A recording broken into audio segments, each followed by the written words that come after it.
हरे कृष्णा।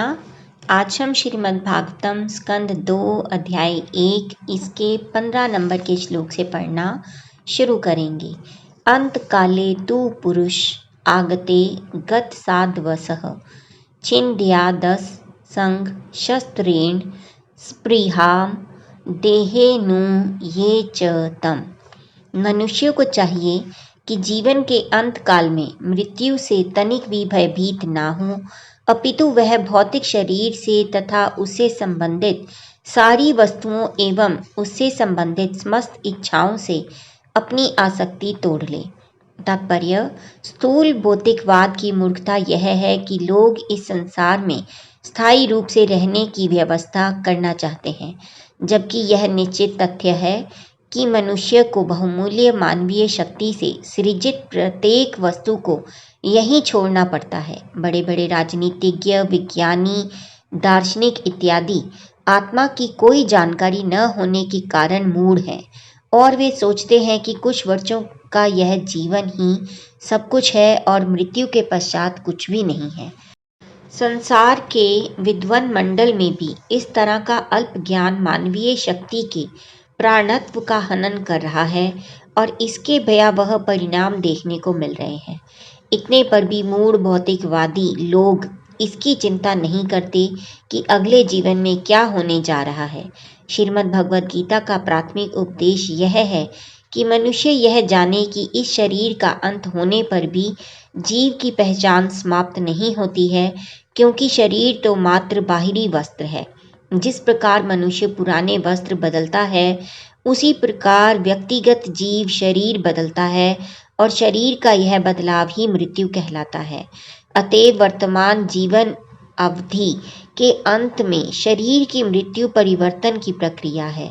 बुद्धिमान मनुष्य को इसके लिए तैयार रहना चाहिए और अगले जीवन में सर्वोत्तम प्रकार का शरीर पाने के लिए प्रयास करना चाहिए। सर्वोत्तम प्रकार का शरीर आध्यात्मिक शरीर है। यह उन लोगों को मिलता है जो भगवत धाम जाते हैं या ब्रह्म के क्षेत्र में प्रवेश करते हैं। इस स्कंद के द्वितीय अध्याय में इस विषय की विशद व्याख्या की जाएगी, लेकिन जहाँ तक शरीर परिवर्तन की बात है, मनुष्यों को चाहिए कि अभी से अगले जीवन की तैयारी करें। मूढ़ लोग वर्तमान नश्वर जीवन को अधिक महत्व देते हैं और इस प्रकार मूढ़ नेता शरीर तथा शारीरिक संबंधों पर बल देते हैं। ये शारीरिक संबंध इस शरीर तक ही सीमित नहीं होते, अपितु परिजनों, पत्नी, बच्चों, समाज, देश तथा अन्य अनेक बातों तक विस्तारित होते हैं, जिनका अंत मृत्यु के साथ हो जाता है। मृत्यु के पश्चात मनुष्य वर्तमान शारीरिक संबंधों को भूल जाता है। हमें इस प्रकार का थोड़ा अनुभव रात को सोते समय होता है। सोते समय हम इस शरीर को तथा सारे शारीरिक संबंधों को भूल जाते हैं, यद्यपि यह विस्मृति कुछ घंटों की क्षणिक अवस्था ही होती है। मृत्यु कुछ मासों के लिए निद्रा के अतिरिक्त कुछ नहीं, जिसमें दूसरा शारीरिक बंधन विकसित होता है, जो हमें प्रकृति के नियम द्वारा हमारी आकांक्षा के अनुसार दिया जाता है। अतएव मनुष्य को इस वर्तमान शरीर की अवधि में अपनी आकांक्षा को परिवर्तित करना होता है और इसके लिए इस मनुष्य जीवन में प्रशिक्षण की आवश्यकता है। यह प्रशिक्षण जीवन की किसी भी अवस्था में, यहाँ तक कि मृत्यु के कुछ क्षण पूर्व भी आरंभ किया जा सकता है, किंतु इसकी सामान्य विधि यह है कि यह प्रशिक्षण जीवन के प्रारंभ से ब्रह्मचर्य अवस्था से शुरू किया जाए और धीरे धीरे गृहस्थ, वानप्रस्थ तथा संन्यास आश्रमों की दिशा में इसमें प्रगति की जाए।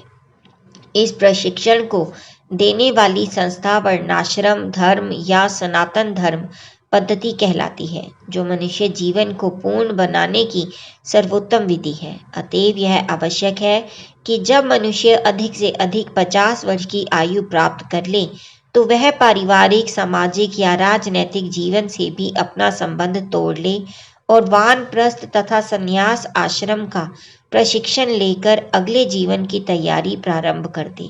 लेकिन सामान्य जनता के नेता के रूप में मूढ़ भौतिकवादी लोग पारिवारिक संबंधों से संबंध विच्छेद न करके उन्हीं के प्रति आसक्त रहते हैं। इस प्रकार वे प्रकृति के नियम के शिकार बनते हैं और अपने कर्म के अनुसार पुनः स्थूल शरीर प्राप्त करते हैं। ऐसे मूढ़ शासकों को जीवन के अंतिम समय लोगों से कुछ सम्मान प्राप्त हो सकता है, लेकिन इसका अर्थ यह तो नहीं होता कि वे प्रकृति के इन नियमों से अछूते रहेंगे जिसके द्वारा प्रत्येक व्यक्ति के हाथ पांव जकड़े हुए रहते हैं। इसलिए सबसे अच्छा यही है कि प्रत्येक व्यक्ति स्वेच्छा से पारिवारिक संबंधों को त्याग दे और इस तरह वह परिवार, समाज, देश इत्यादि की आसक्ति को श्री भगवान की भक्तिमय सेवा में स्थानांतरित कर दे। यहाँ पर यह बताया गया है कि मनुष्य को पारिवारिक आसक्ति की सारी इच्छाएं त्याग देनी चाहिए। मनुष्य को चाहिए कि वह श्रेष्ठतर इच्छाओं को अवसर दे, अन्यथा ऐसी कुत्सित इच्छाओं का परित्याग करने का अवसर नहीं आएगा।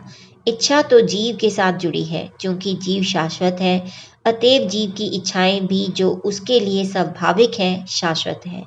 अतएव मनुष्य इच्छा करना छोड़ नहीं सकता, किंतु इच्छाओं की विषय वस्तु तो बदली जा सकती है। इस तरह मनुष्य को भगवत धाम वापस जाने की इच्छा विकसित करनी चाहिए।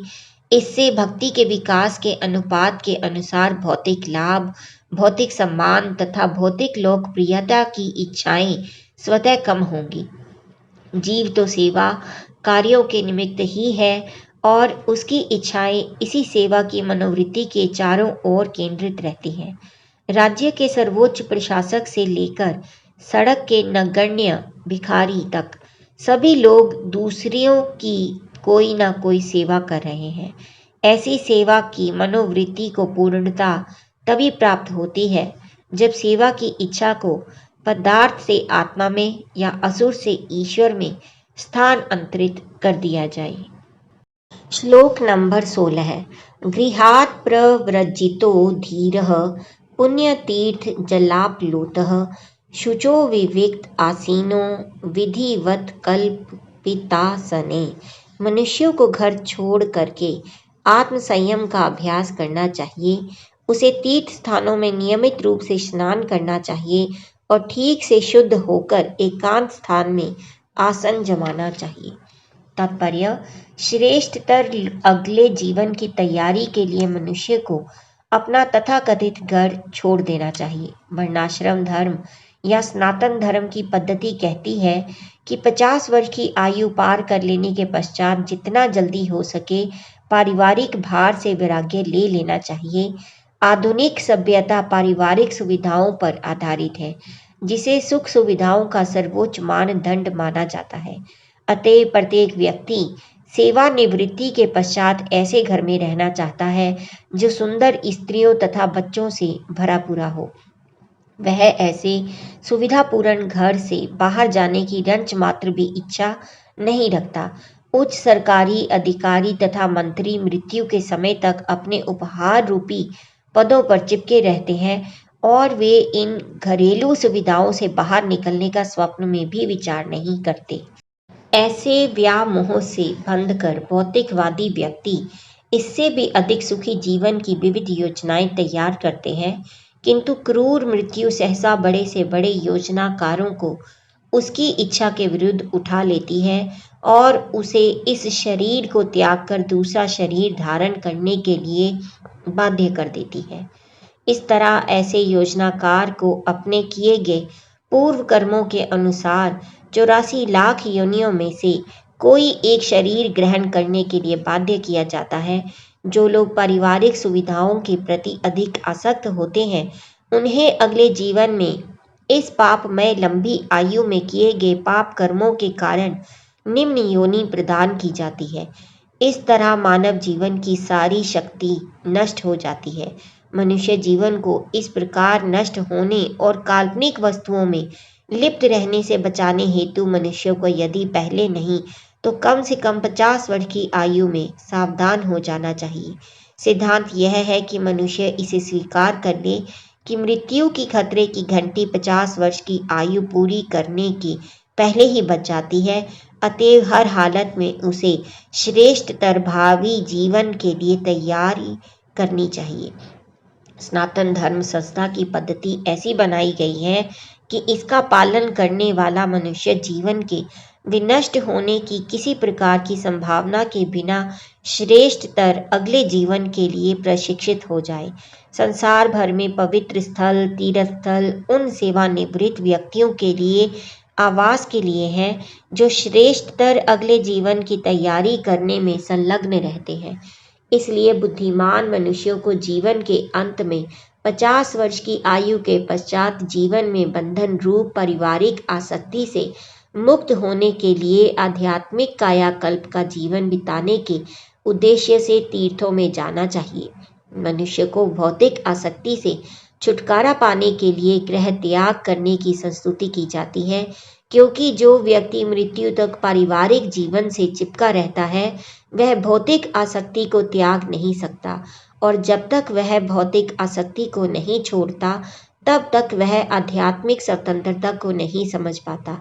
लेकिन उसे गृह त्याग करके या तीर्थ स्थान में वैध या अवैध रूप से दूसरा घर बनाकर आत्मसंतुष्ट नहीं हो जाना चाहिए।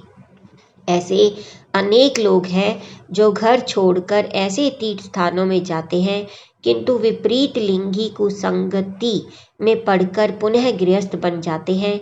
माया की मोहिनी शक्ति इतनी प्रबल है कि जीवन की प्रत्येक अवस्था में, यहाँ तक कि अपने सुखी घर का त्याग करने के पश्चात भी मनुष्य ऐसे मोह में पड़ सकता है। अतएव यह अनिवार्य है कि मनुष्य ब्रह्मचर्य द्वारा यौन लिप्सा से रहित होकर आत्मसंयम का अभ्यास करे। जो व्यक्ति जीवन सुधारना चाहता है उसके लिए यौन लिप्सा आत्मघात या उससे भी बढ़कर है।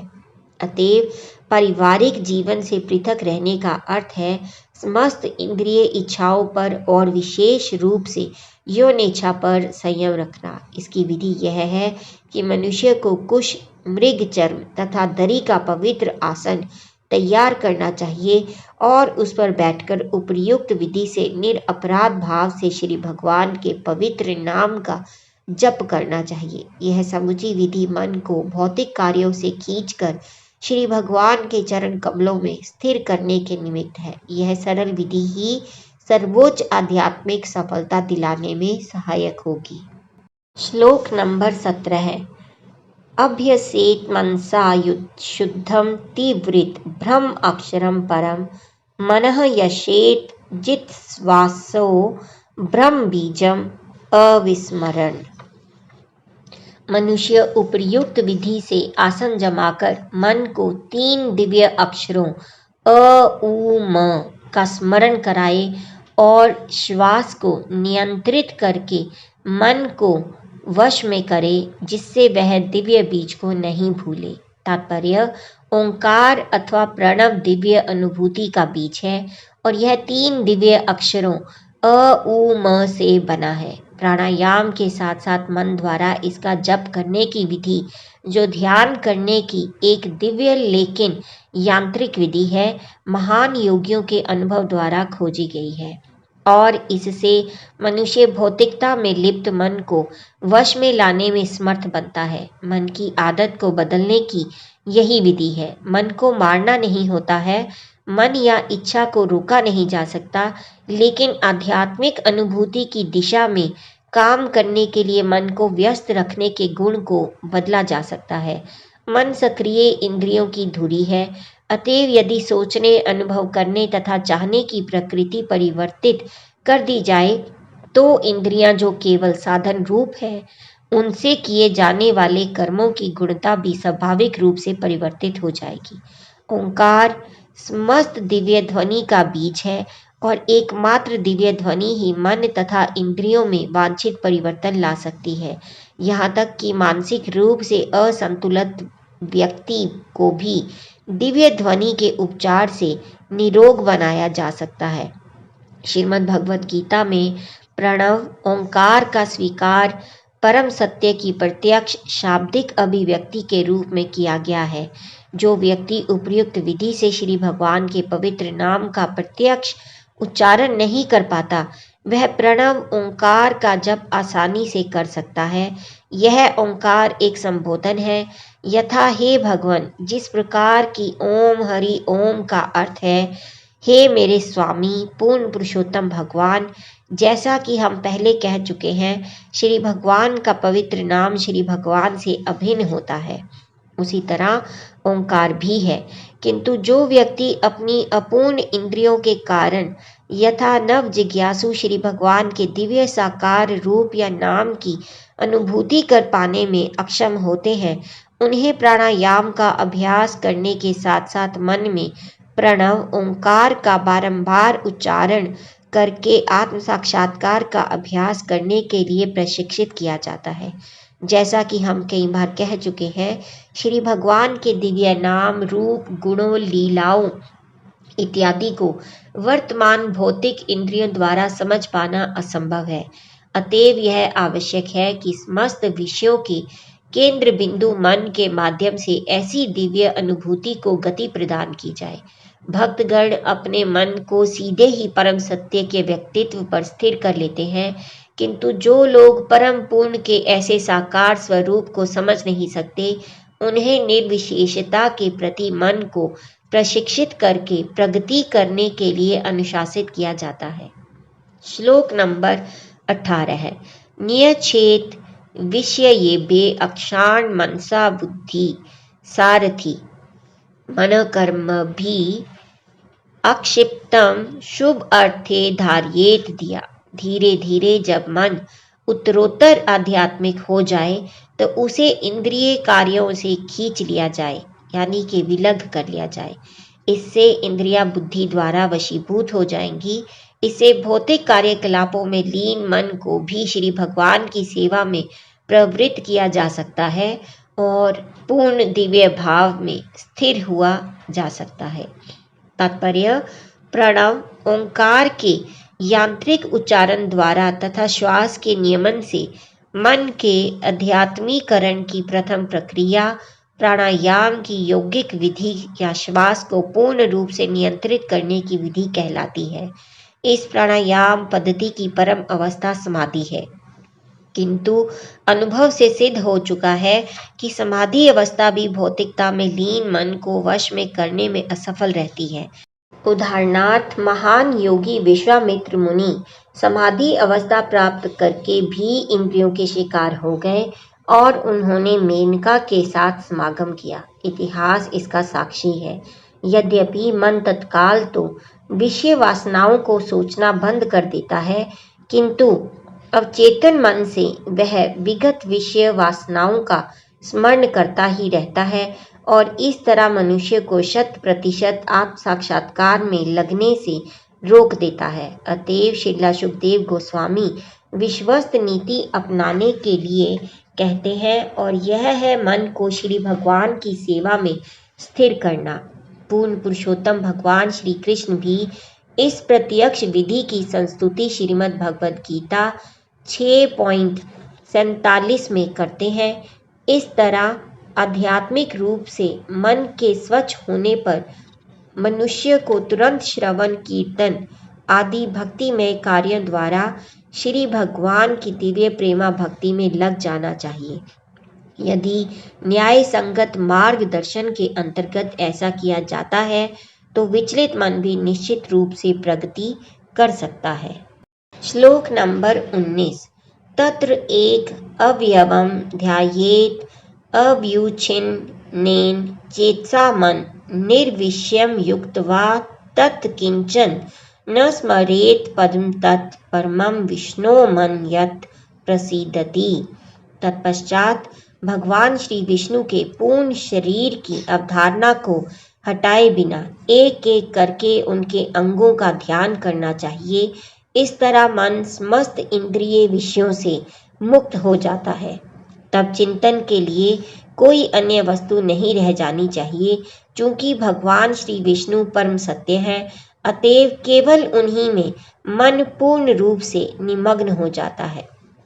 तात्पर्य: भगवान श्री विष्णु की बहिरंगी शक्ति से मोहित होकर मूढ़ लोग यह नहीं जान पाते कि सुख की लगातार खोज का परम लक्ष्य भगवान श्री विष्णु का सानिध्य प्राप्त करना है। विष्णु तत्व श्री भगवान के विभिन्न दिव्य स्वरूपों का असीम विस्तार है और विष्णु तत्व का परम या आदि स्वरूप गोविंद अथवा श्री कृष्ण है, जो समस्त कारणों के अंतिम कारण है।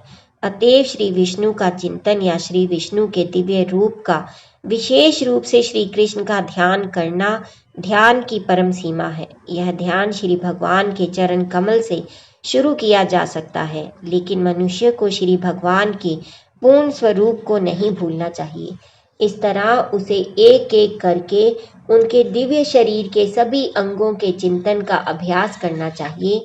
इस श्लोक में यह निश्चित रूप से आश्वस्त किया गया है कि परम भगवान निर्विशेष नहीं है। वे व्यक्ति तो हैं, किंतु उनका शरीर हम जैसे बद्ध जीवों से भिन्न है। अन्यथा पूर्ण आध्यात्मिक सिद्धि की प्राप्ति हेतु श्रीला शुकदेव गोस्वामी ने प्रणव ओंकार से लेकर श्री विष्णु के साकार शरीर के अंग प्रत्यंग के ध्यान की संस्तुति न की होती।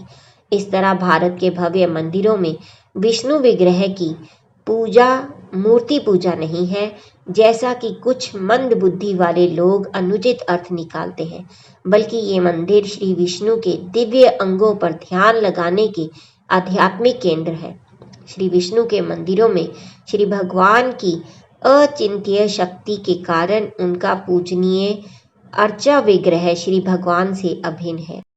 जैसी कि महान अधिकारी श्रीला शुकदेव गोस्वामी ने संस्तुति की है कि जो व्यक्ति एक स्थान पर बैठकर प्रणव ओंकार का या श्री विष्णु के अंगों का ध्यान नहीं कर सकते, उनके लिए मंदिर में श्री विष्णु के दिव्य अंगों का शास्त्र रीति के अनुसार ध्यान करना ध्यान का एक सुलभ अवसर है। जनसामान्य को ओम इन तीनों अक्षरों के दिव्य मेल से बने ओंकार की अपेक्षा मंदिर में श्री विष्णु के रूप का ध्यान करने से अधिक लाभ प्राप्त हो सकता है।